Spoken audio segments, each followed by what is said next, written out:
गाय के नाम पर मुसलमानों की लिंचिंग का मामला हो या फिर हेट स्पीच का मामला हो, इन तरह के मामले जब सुप्रीम कोर्ट में पहुंचते हैं तो शुरू में सुप्रीम कोर्ट के जरिए कुछ इस तरह की टिप्पणियां आती हैं जिससे मुसलमानों को ये लगता है कि अब सुप्रीम कोर्ट कुछ करने के मूड में नजर आ रहा है और शायद अगली सुनवाई में जो इसके जिम्मेदार हैं वो सलाखों के पीछे पहुंच जाएंगे, या फिर जो हिंदूवादी संगठन इस तरह की हरकतें कर रहे हैं उन पर लगाम लगने के सख्त निर्देश दिए जाएंगे।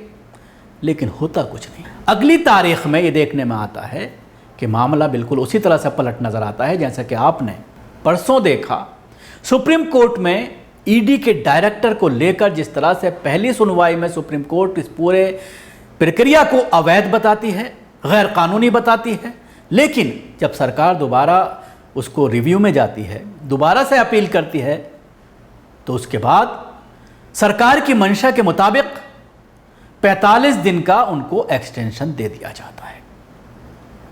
इसको लेकर के सुप्रीम कोर्ट आजकल काफ़ी चर्चा में है। ऐसा ही एक मामला शुक्रवार को कल सुप्रीम कोर्ट में हुआ, जिसके बाद सोशल मीडिया में खासतौर से मुसलमान इस खबर को शेयर करके बड़े खुश हो रहे हैं और ये कह रहे हैं कि अब जो लोग लिंचिंग करने वाले हैं गाय के नाम पर वो नहीं बख्शे जाएंगे। सुप्रीम कोर्ट कहीं ना कहीं सख्त नजर आ रहा है और जो इस तरह के सोशल मीडिया में चाहे वो यूट्यूबर्स हों, फेसबुक पर अपना शेयर करने वाले हों, या फिर बहुत सारे लोग हैं जो सोशल साइट चला रहे हैं, उनके ज़रिए इस तरह की हेडिंग्स लगाई जा रही हैं कि मानो सुप्रीम कोर्ट ने मुसलमानों को इंसाफ दे दिया है और मोदी सरकार को, भारतीय जनता पार्टी को बहुत बड़ा झटका लगा है। इस तरह की हेडिंग्स उसमें बनाई जा रही हैं और मुसलमान इस तरह की खबरों को बड़े चाव से देखते हैं, एकदम क्लिक करते हैं कि मोदी सरकार को झटका लगा है मुसलमानों की लिंचिंग को लेकर। लेकिन जब ये मामला दोबारा, क्योंकि लिंचिंग को लेकर लगातार जिस तरह से 2018 से हम बात करें, पूना वाला जो केस है उसमें साफ डायरेक्शन दिया गया सुप्रीम कोर्ट के जरिए तमाम राज्यों को और यह कहा गया कि आपको कानून बनाने चाहिए लिंचिंग को लेकर। हालांकि कानून के जानकारों से अगर आप बात करते हैं तो कानून के जानकार ये कहते हैं कोई अलग से कानून बनाने की जरूरत नहीं है लिंचिंग को लेकर। पहले से ही हमारे संविधान में इस तरह की चीजें मौजूद हैं जिसके जरिए इन लिंचर्स को सजा दी जा सकती है। लेकिन उसके बावजूद सुप्रीम कोर्ट कहता है राज्यों से, 2-3 राज्यों को छोड़ करके, खास तौर से भारतीय जनता पार्टी के शासित राज्य कानून नहीं बनाते। फिर मामला पहुंचता है, कहीं कोई घटना होती है, फिर लेकर के सुप्रीम कोर्ट जाया जाता है, फिर इस तरह के ऑर्डर्स दिए जाते हैं। कल भी इसी तरह के एक मामले को लेकर के सुप्रीम कोर्ट में सुनवाई थी, लेफ्ट के जरिए एक याचिका डाली गई थी और जब भी लिंचिंग को लेकर सुनवाई होती है तो पूना वाला केस का जिक्र जरूर होता है। फिर इस तरह की गाइडलाइंस दी गई हैं। क्या है पूरा मामला, आइए मैं आपको तफसील से बताता हूं। सुप्रीम कोर्ट ने देश में मुसलमानों के खिलाफ गौ रक्षकों की हिंसा की बढ़ती घटनाओं और मॉब लिंचिंग को लेकर केंद्र और 6 राज्यों की पुलिस प्रमुखों को नोटिस जारी कर जवाब तलब किया है।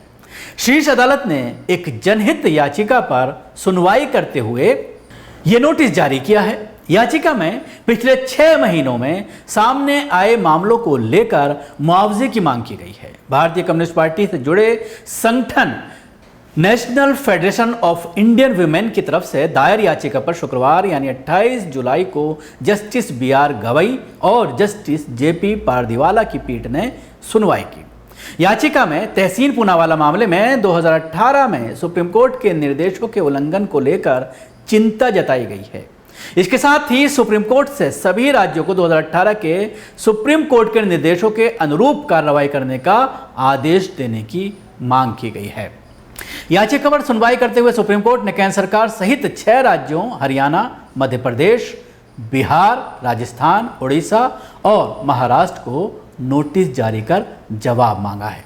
अब इसमें आप देख लीजिए, हरियाणा में भारतीय जनता पार्टी है, मध्य प्रदेश में भारतीय जनता पार्टी है, महाराष्ट्र में, लेकिन 3 राज्यों में या तो कांग्रेस की सरकार है या उसके सहयोग की सरकार चल रही है। एक राज्य में उड़ीसा में लेफ्ट की सरकार है, बिहार में आप जानते हैं कांग्रेस के सहयोग से, राजस्थान में कांग्रेस की सरकार है। यानी 3 राज्य जो है वो विपक्ष के हैं और 3 राज्य भारतीय जनता पार्टी के हैं। तो तमाम बराबर के शरीक हैं इसमें, चाहे कांग्रेस हो, चाहे वो राष्ट्रीय जनता दल हो, जेडीयू हो या नवीन पटनायक की पार्टी हो, इन तमाम पार्टियों के जरिए कोई कानून नहीं बनाया जा रहा है लिंचिंग का। सरकार ने निर्देश दिया था 2018 में, सुप्रीम कोर्ट ने निर्देश दिया था 2018 में, लेकिन उस पर अमल करने में ऐसा नहीं है कि सिर्फ भारतीय जनता पार्टी शासित राज्य हैं जो उस पर अमल नहीं कर रहे हैं, बल्कि उस पर और पार्टी के भी जहां पर सरकारें हैं वो भी पूरी तरह से भारतीय जनता पार्टी के नक्शे कदम पर चलती हुई नजर आ रही हैं। यानी मुसलमानों को इंसाफ दिलाने के नाम पर जिस तरह से वोट मांगा जाता है मुसलमानों से, लेकिन जब इंसाफ दिलाने की बात आती है, जब लिंचर्स पर कार्रवाई करने की बात आती है, जब मुसलमानों को मारने वाले गाय के नाम के पर इन पर कार्रवाई की बात आती है, तो उसमें तमाम पार्टियां एक नज़र आती हैं। बेंच ने वरिष्ठ अधिवक्ता कपिल सिब्बल से कहा है कि हम नोटिस जारी करेंगे। महिला संगठन ने मॉब लिंचिंग में पुरुषों की हत्या के बाद उनके पीछे छूट गई परिवार की महिलाओं का मुद्दा उठाया है। याचिकाकर्ताओं के वकील कपिल सिब्बल ने शीर्ष अदालत के सामने हाई कोर्ट में न भेजने का अनुरोध किया। इसके बाद पीठ ने सुनवाई की मांग मंजूर करते हुए सिब्बल से कहा है कि वह याचिका पर संबंधित पक्षकारों को नोटिस जारी कर रही है। अब ये देखने वाली बात होगी कि इस मामले में आगे की जो डेट पड़ी है उसमें किस तरह का एक्शन लिया जाता है, और जिन राज्यों को नोटिस जारी किया गया है, जिन 6 राज्यों को नोटिस जारी किया गया है, उन राज्यों के ज़रिए इसका क्या जवाब दिया जाता है। शुक्रिया। अगर आपने अभी तक हमारा चैनल सब्सक्राइब नहीं किया है तो अभी कर लें, उसके साथ ही बेल आइकन जरूर दबाएं। अगर आप ये वीडियो फेसबुक पर देखें तो पेज को लाइक करें, उसके साथ ही फॉलो भी करें। धन्यवाद।